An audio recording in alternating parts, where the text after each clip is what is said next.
नमस्कार साथियों, आज के इस वीडियो में हम लोग पढ़ेंगे पाठ 12 अस्माकं आहारः। हमारा आहार कैसा होना चाहिए, हमारे आहार में कौन कौन से संतुलित भोजन होने चाहिए, हमें क्यों संतुलित भोजन करना चाहिए और मनुष्य के स्वास्थ्य के लिए संतुलित आहार क्यों ज़रूरी है, हम इस पाठ में पढ़ेंगे। तो इसे चलिए पढ़ना शुरू करते हैं। अस्मिन् संसारे सर्वे प्राणिनः आहारं गृह्णन्ति। इस संसार में सभी प्राणी आहार मतलब भोजन ग्रहण करते हैं। जीवन रक्षार्थम आहारस्य अति आवश्यकता भवति। जीवन की रक्षा के लिए, जीवन रक्षार्थम मतलब जीवन की रक्षा के लिए आहार की अत्यधिक आवश्यकता होती है। अति आवश्यकता मतलब कि अति आवश्यकता होती है, भवति मतलब होती है। मानवस्य आहारः कीदृशः भवेत् इति विषये अस्माकं ऋषयः मुनयः वैद्याश्च उपदिशन्ति यत् बाल्यकालात् वृद्धावस्थापर्यन्तम अस्माकं आहारः संतुलितः भवेत्। देखिए यहाँ पे बताया गया है मनुष्य, मानव मतलब मनुष्य, तो मानवस्य मतलब हो जाएगा मनुष्य का आहार कैसा होना चाहिए, कीदृशः भवेत् कैसा होना चाहिए। इस विषय में, इति विषय मतलब इस विषय में हमारे, अस्माकं मतलब होता है हमारे, ऋषि मुनि वैद्य, जो पुराने वैद्य होते हैं उन लोग उपदेश देते हैं कि बचपन से, बाल्यकालात मतलब बचपन से, वृद्धावस्था पर्यंत मतलब वृद्धावस्था तक हमारा आहार कैसा होना चाहिए, संतुलित होना चाहिए। सद्यः प्रसूतः शिशुः मातुः दुग्धमेव पिबति।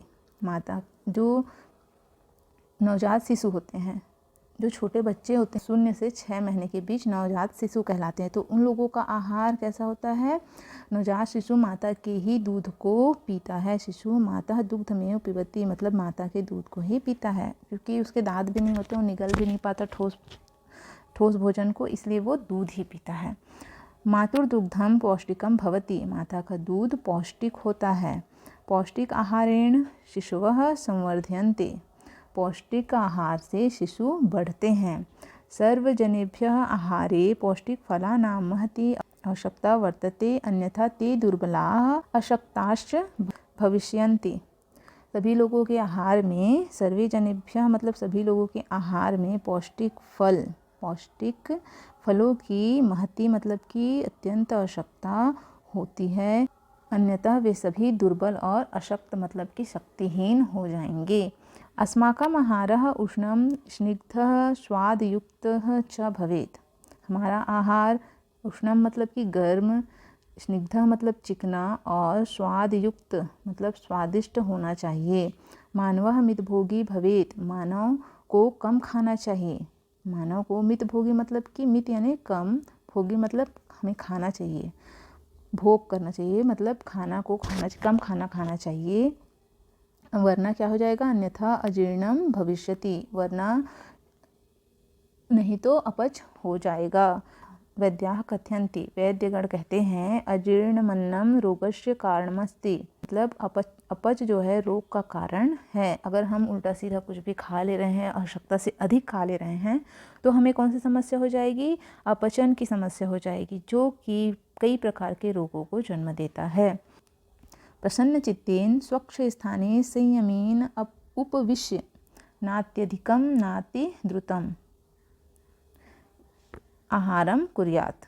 तो इस लाइन का अर्थ देखिए, प्रसन्न चित्त मतलब कि जो खुश रहता है, स्वच्छ स्थान मतलब कि स्वच्छ यानी साफ सुथरे स्थान पर, संयमेन उपविश्य मतलब कि संयम पूर्वक, नात्यधिकम मतलब ना अधिक, नातिद्रुतम मतलब ना ही बहुत शीघ्र, जल्दी जल्दी हड़बड़ में। देखिए, प्रसन्न चित्त होकर स्वच्छ स्थान पर, साफ स्थान पर संयम पूर्वक बैठकर, ना ही बहुत अधिक और ना ही जल्दी जल्दी हमें खाना चाहिए। मतलब हमें जितना भोजन चाहिए हमारे शरीर को उतना ही भोजन लेना चाहिए, कम मात्रा में, और धीरे धीरे उसे खाना चाहिए, चबा चबा कर। चड़कः तण्डुलः गोधूमः द्विदलं यवः आढकी मुद्गः मांसः इत्यादीनि अन्नानि सन्ति।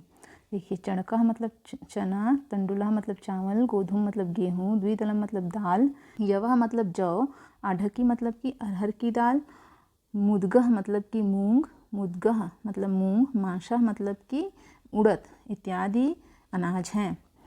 कुष्मांडकः कर्कटी, अलाबुः, मूलिका, आम्रम, इक्षुः, कदलीफलम इत्यादीनि शाकफलानि सन्ति। देखिए कुष्मांडका किसको कहते हैं?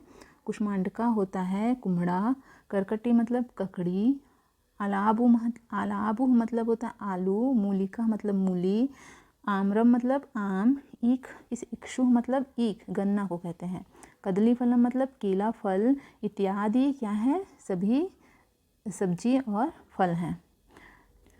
नवनीतं दुग्धम घृतं तक्रम दधि इत्यादिकम पेयम अस्ति।